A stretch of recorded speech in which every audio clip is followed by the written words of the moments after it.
2015 is packed with a catalog of potentially great films. Here are the 10 that I am most looking forward to personally, based on what I know is coming out. At number 10 is Hitman, Agent 47. Video game-based movies don't have the best track record, and the 2007 adaptation did absolutely nothing for me. But seeing Need for Speed last year gave me hope for these types of movies, believe it or not. I mean, it could be a total disaster, but I'm going to be my overly optimistic self and say it's going to be at least pretty good. At number 9, we have Kingsman: The Secret Service. This movie is why Matthew Vaughn did not direct the last X-Men film. Knowing his talent, I'm very curious to see what he does with this genre. Just as long as it doesn't try to be young Bond, I'll be happy. At number 8 is Furious 7. It is going to be impossible to not think about the death of Paul Walker while watching this, but the fact that we are at the 7th installment in this franchise just speaks to how emotionally invested people are into these characters and the story. The trailer that was released a while back promises one heck of a show. James Wan, all eyes are on you. At number 7, we have Ant-Man. After years of going through development hell, this movie will finally be arriving in life-size cinema screens. Fans will unfortunately not be getting Edgar Wright's version, but I do have faith in Paul Rudd and Peyton Reed. One thing for sure at this point is, if this movie is a flop, it will not be an ant-size flop. At number 6, we have Avengers 2, Age of Ultron.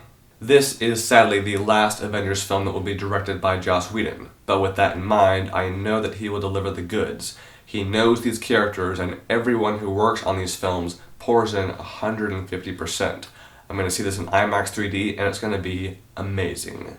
At number 5, we have The Fantastic Four. The first attempt to bring these characters to life was a mostly failed effort.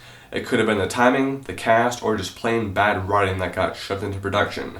But that's all in the past. Josh Trank, director of one of my favorite movies, Chronicle, is at the helm, and him, along with his incredible cast, gives me a lot of confidence in what is to come. So, we'll just have to wait and see. I think it'll be good. At number 4, we have Tomorrowland.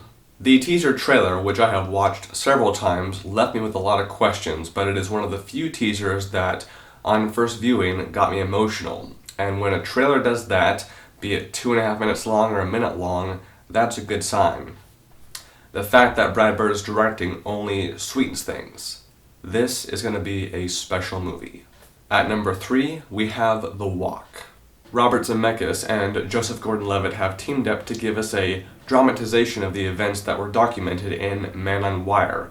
I predict this will be quite an experience, and it's going to be in IMAX 3D, so that's even more enticing. At number 2, we have The Man from U.N.C.L.E. This movie is inspired by this TV show which my dad introduced me to. It ran from 1964 to 1968. Guy Ritchie, Armie Hammer, and Henry Cavill, please do this TV show justice. Please. I love you all, but please don't screw this up. Last but not least, at number 1 is Spectre. It's James Bond. Enough said. And that concludes my list. Feel free if you wish to chip in down below on what your most anticipated films are. With all that said, thank you very much for your time. Have an awesome day.